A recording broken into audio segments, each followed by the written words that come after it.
नमस्ते, प्रणाम। मैं केसरी लाल यादव आप सबका पैर छू के प्रणाम कर रहा हूं। और एक बहुत बढ़िया कंपनी ओपनिंग होने जा रही है जो कि हमारे कृष्णा विदर्दी जी की है।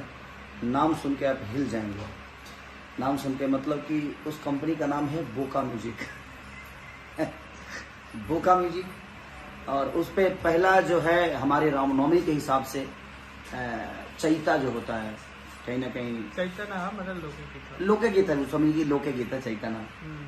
और एक दो दिन के अंदर आप सबको सुनने को मिलेगा और बोका म्यूजिक पे और लाइव।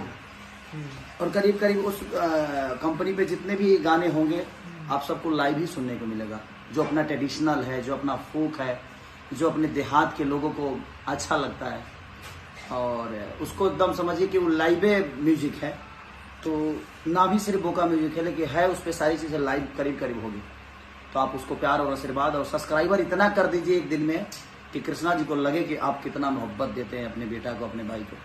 तो ऐसे ही का कंपनी है और ये पब्लिक का कंपनी है, आपका नहीं, बल्कि इनका नहीं, आप सबका कंपनी है वो। तो आपको प्यार और आशीर्वाद जिस तरह हमेशा मिलता है उसी तरह मिलना चाहिए। तो बहुत जल्दी ओपन हो रहा है, एक से दो दिन में आप सबको वहाँ गाने मेरे देखने को मिल जाएंगे और सुनने को मिल जाएंगे। तो ऐसे ही प्यार बनाए रखें बोका म्यूजिक को। बोका म्यूजिक को।